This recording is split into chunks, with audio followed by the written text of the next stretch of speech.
Electric vehicles are the intended future of personalised road transport. Now, some people love that idea, some people absolutely hate it. And the fact that people have such strong opinions means we often don't get clear, nuanced reflection on how that intended revolution is all going. That's because, for some, any suggestion of setbacks is against the campaign narrative, shouldn't be said out loud. And for the other side, any setbacks are jumped upon as black and white evidence that the whole thing is misconceived.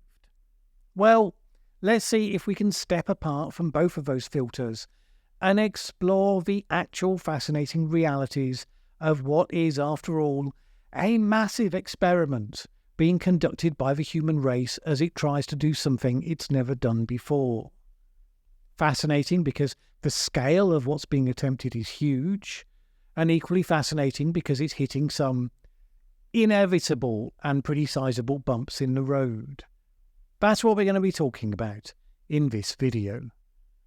One of the headlines in the US right now is how the automakers are finding less enthusiasm in the marketplace for EVs than would be needed to support that rapid pace of change that they initially signed up for.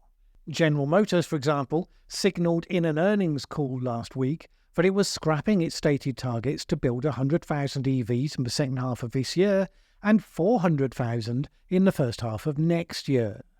It hasn't, at the point of shooting this video, stated new targets. Bear in mind the state of the EV market isn't the only challenge that company's facing, with a month-long strike by factory workers, setbacks on its driverless technology and various other things. In addition to that, all manufacturers have been trying to overcome the pretty wild ride that has been global supply chains over the last couple of years with the Ukraine war, the associated energy crisis, and other things there as well. Mercedes-Benz was one that reported a slump in its earnings, which it blamed on price cuts and on supply chain issues. The chief financial officer, Harold Wilhelm, told Reuters, "This is a pretty brutal space. I can hardly imagine the current status quo is fully sustainable for everybody." To some extent, that is by design.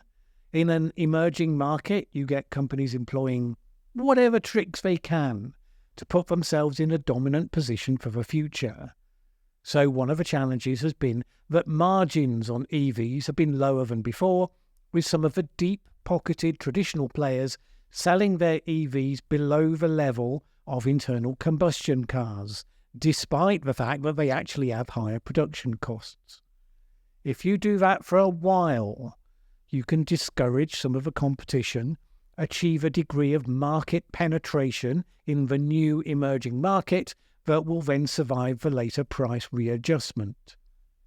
One consequence that has had is to dampen the amount of energy going into developing the lower cost EV for the affordable end of the market.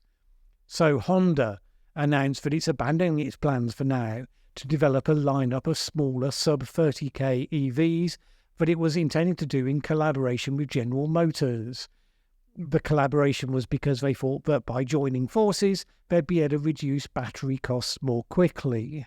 The thing is that GM's strike problems, giving it mounting costs of $200 million per week, have been part of a reason why that isn't likely to deliver in the short term. Honda said that it would search, therefore, for a solution separately, but it's been a setback to the timetable, a significant one. Even in China, the country that staked the most on cornering the technologies of a clean energy future, similar bumps in the road are being felt. Chinese electric car maker NIO said that it was cutting 10% of its workforce due to the fierce competition in the market. Now, that's come about because of weaker than hoped for consumer demand for EVs in China, but also specifically because of aggressive price cutting that has been carried out there by none other than Elon Musk's Tesla. Musk started trying to stoke demand with price cuts last year, forcing Chinese rivals to do the same. And that particularly hit startup companies like NIO, which of course is completely the objective of doing it. Does this mean that EV sales are tanking in the United States? Well, no, de facto, they're still growing in the United States. In the first half of 2023, sales climbed by 51%, which in most contexts would be seen as amazing growth.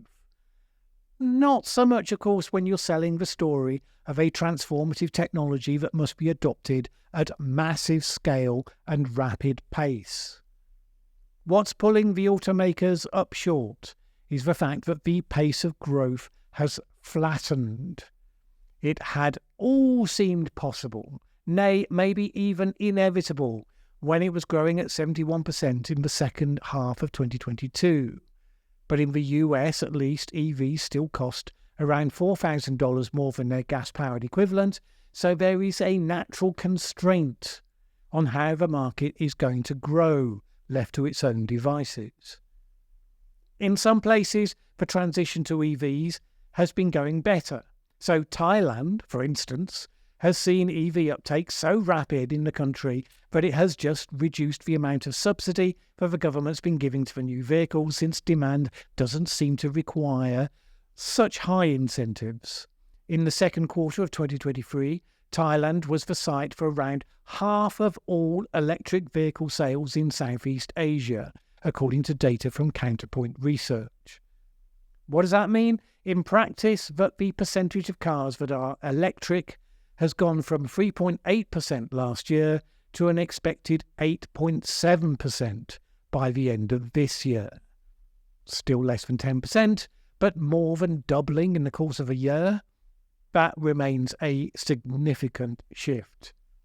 Thailand is one of the countries seeking to put itself in the vanguard when it comes to manufacturing, attracting investment from car companies who want a friendly location, tax breaks in other words, to site their EV production plants, targeting Japanese and Chinese companies specifically.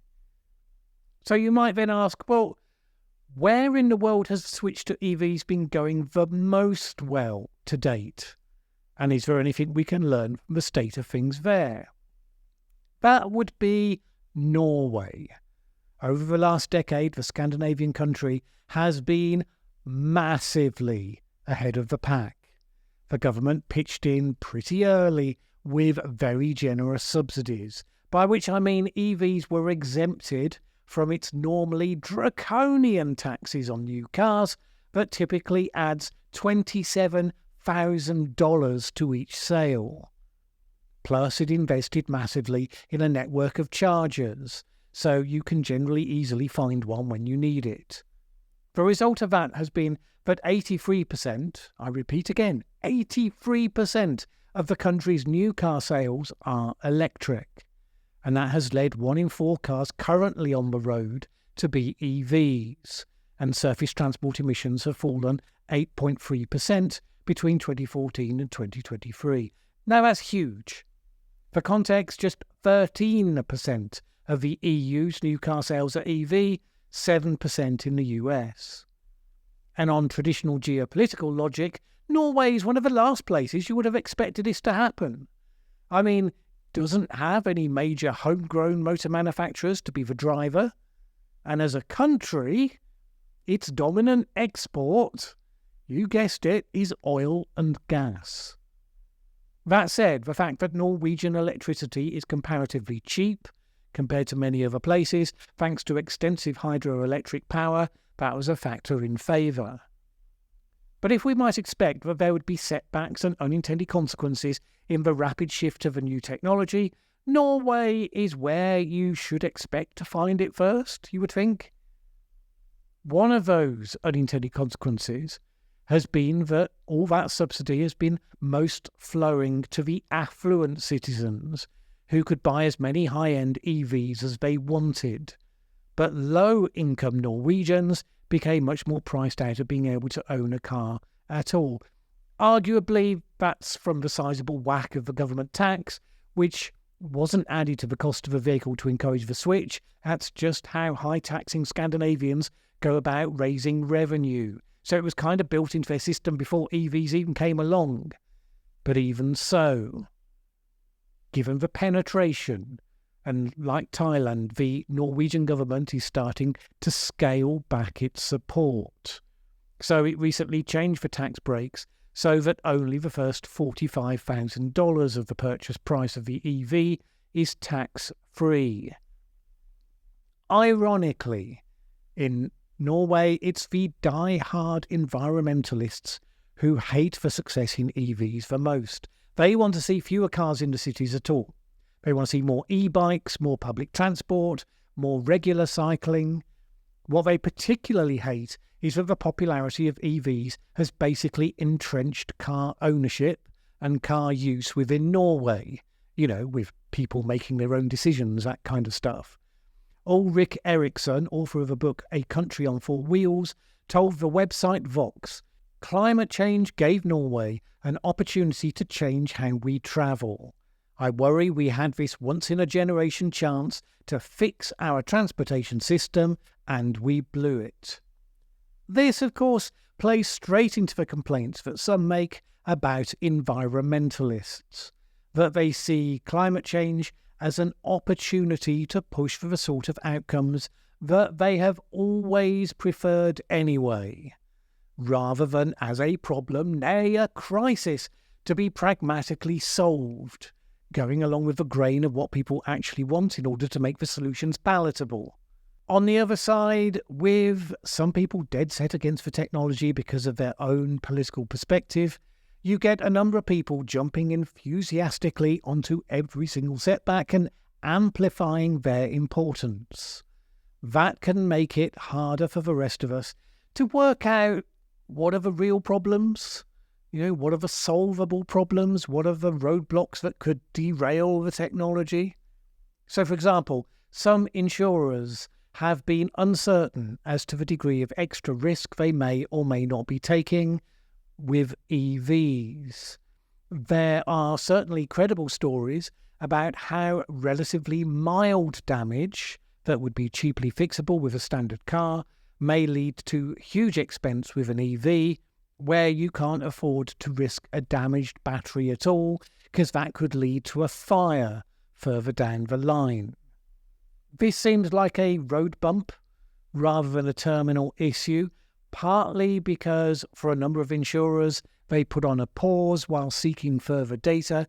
But if you look to the data from, for example, the Norwegian insurance companies, where we would expect real problems to be the most evident, you find that adjusting for the numbers of different types of vehicles currently on the road, conventional petrol and diesel vehicles were 4 to 5 times more at risk of car fires than EVs. And that's relatively backed up by research elsewhere. The exact percentage of difference differs. But it's not the whole story, because it's not just about the numbers of fires, but about the nature of those fires and the consequences. Electric vehicle fires take more time to ignite after an accident, say, and more importantly, they can be a lot more difficult to put out once they've started. That can actually mean it's more likely they'll catch fire when no one's expecting it, when no one's paying attention, and they can cause more damage when they do. 1 in 3 electric car fires happened with no obvious cause at the point of ignition. A conventional car fire may need up to 2,000 litres of water to put it out, which is quite a lot, but an EV will often take as much as 11,000 litres. It's statistics like that, rather than the overall numbers of vehicle fires, that led Norwegian shipping company Havila Kystruten to announce early this year that it was banning all electric cars and hybrids on its ferries due to fire hazard. And insurance companies elsewhere have been taking note. The cost of insuring EVs in the UK, for example, have been rising fast over the last year across all models. The key problem is that batteries are huge, are expensive, and susceptible to even minor damage.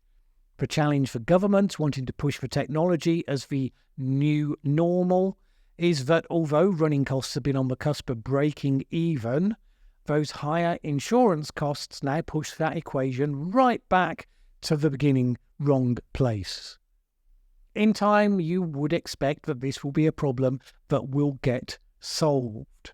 Manufacturers will improve the robustness and safety of the batteries, early warning systems maybe if a battery is on its way to a problem. Shipping companies and ferry companies will also start to make their own vessels more resistant to such issues, and insurers will get more data enabling them to more reliably set what the accurate rates should be. All of this is what you would expect from a new technology. And no problem. Unless, of course, you are pushing that technology to massive scale in an absolute hurry. Because at that point, you will have an extended pain point that you've inflicted on a significant percentage of your population. So where does all this leave us? This is not a comprehensive industry review, but here's a couple of observations. Firstly, the bumps, such as they are, don't at the moment seem sufficient to throw the exercise off altogether. None of them are the existential and unsolvable problems, so we can expect that they will be solved. Although the process for some may be extended, it will not be pain-free. Second, all this reminds us of the scale of the change that's being attempted here. To take a massive, globally important industry, such as the auto car industry, and completely change the technology at rapid pace, it has never been done in this way before in human history. And that's ignoring the other things we're trying to do at the same time, such as, switch the whole basis of power generation for the human race, which is arguably an even bigger switch. Now, is it even remotely achievable to do something so huge so quickly? The answer is probably yes. Necessity being the mother of invention and human beings being problem-solving beasts. It is probably, not definitely, but probably achievable, but it will not be achieved. Not on the time scale people pretend, and the recent scaling back is just the first sign of that. Why? Because, yes, if it's achievable, it would have to be faced as the scale of the challenge that it really is. A massive technological and organisational feat. All governments would have to prioritise it as one of their big three objectives for whatever their term limits are. The best minds would have to be put onto planning the transition, anticipating the problems, investing in avoiding or mitigating those problems, preferably in advance. Problems that would include proper consideration of things that are under-focused on right now, such as material sourcing for all these batteries and all the rest of it. And you'd have to accept both the investment cost, putting in all the electric recharging infrastructure and all of that, and the opportunity cost. Because if the best people are all working on this, they're not working on other things driving the economy. Nobody's doing it like that, obviously. I'm not suggesting that they necessarily should be, just that that's what you would have to do in order to make it all happen. So the road will be a slower one, and it will have many more bumps in it. Those people who give themselves the luxury of not believing in the reality of climate change at all and the need to address it, they will continue to jump on every one of those bumps and take them as evidence that the whole thing is doomed to failure. Such is the power, I have to say, of wishful thinking. But the rest of the world does not see itself as having that luxury. So there will be no choice but to find ways to solve those problems. And I have no doubt that they will.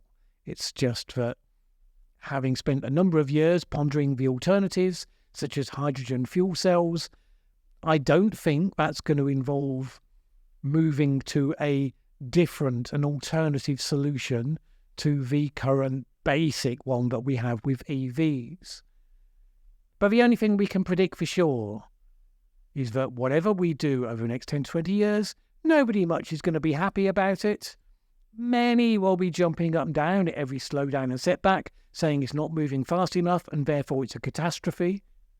At the same time, you'll have the purest environmentalists and You'll have the out-and-out climate changes and happening fantasists, ironically on the same side, bemoaning the rise of electric vehicles at all. The companies are the ones with the trickiest job, of course. They depend on being slightly but not too far ahead of the curve. They need to manage themselves extremely nimbly to cope with such a massively changing landscape, where governments are clear they want to go one way before all the technical problems have been solved, and when only part of the customer base is yet ready to go there, and those governments are not going to back up those intentions with proper action. Probably not all those companies are going to survive the experience, in the sense that when we look back at the top auto companies in 20 years' time, I wouldn't be at all surprised to find some familiar names no longer on the list. Maybe with a few new ones on the list, probably, let's face it, with Chinese-sounding names. Expect there to be lots of fire and thunder in the meantime, some of that meant literally, of course, including, no doubt, in the comments below this very video.